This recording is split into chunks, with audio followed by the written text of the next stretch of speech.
Dear students, hope you all are doing good and be safe at home. Today, let us learn about the topic natural resources from the subject commercial applications.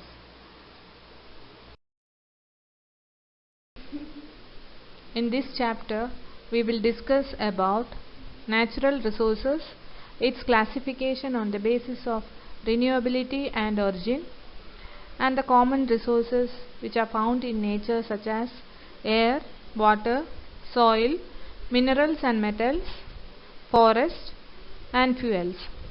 And at the end of the chapter, we will learn about the importance of resources in our daily life. Any matter or energy derived from the environment such as air, water, soil, minerals, plants and wildlife that is used by living things including humans is called a natural resource.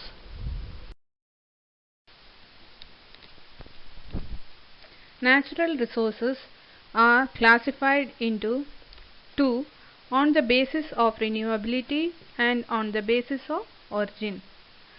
On the basis of renewability, there are two subdivisions, that is renewable resources and non-renewable resources. What do you mean by renewable resources?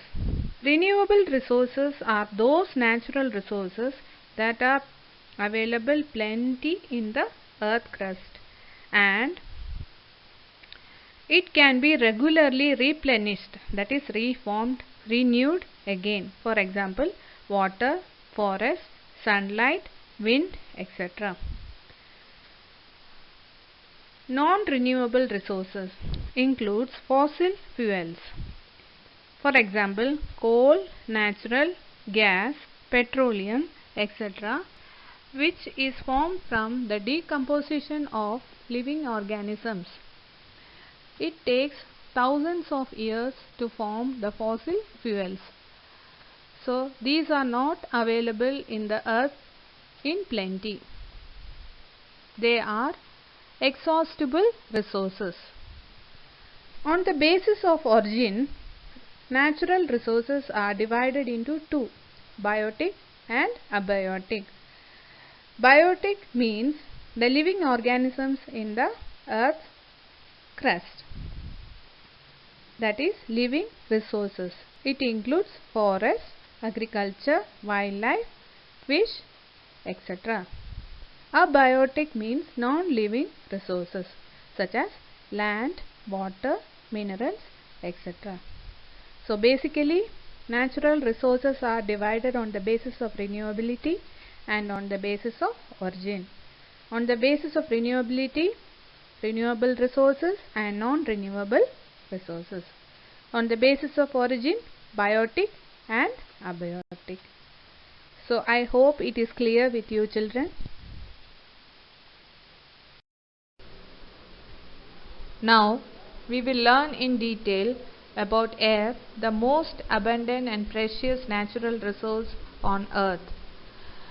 As we already know, it is a mixture of gases.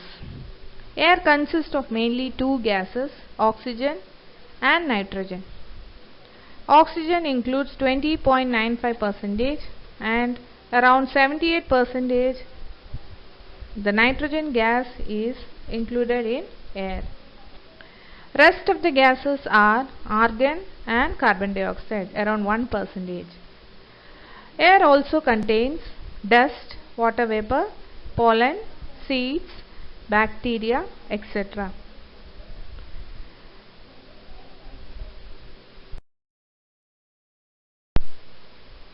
Now that we will discuss about the importance of air in our day-to-day life.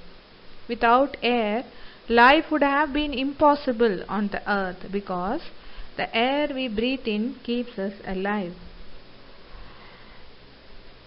Air protects us from the harmful rays of the sun. It also traps the sun's heat, which keeps the earth warm and prevents the night temperature from falling drastically. Air helps in generating power. As we all know, It helps in generating power through windmill and move boats and ships. It helps in draining, that leads to the growth of agriculture. Air also helps us to hear. Sound waves travel through air, enabling us to hear. It is an essential part which helps in balancing the environment. Also, compressed air is used in industries and automobiles. Air is essential for suspended clouds. These are the main points you have to remember about the importance of air.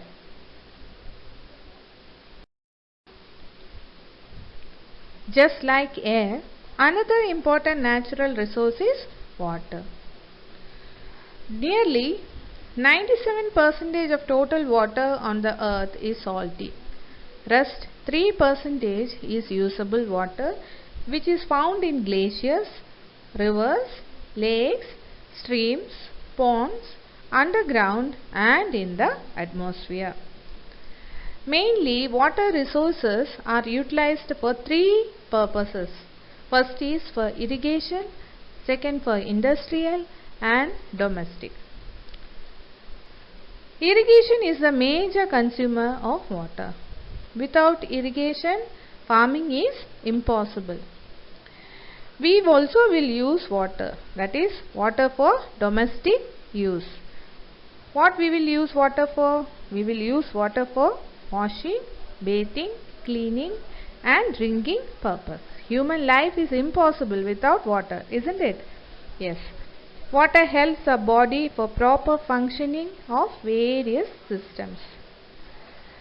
Next, water acts as a major solvent for most of the chemicals in the industry. So, that is the use of water in industrial purpose. So, there are three main purposes of water: irrigation, industrial and domestic.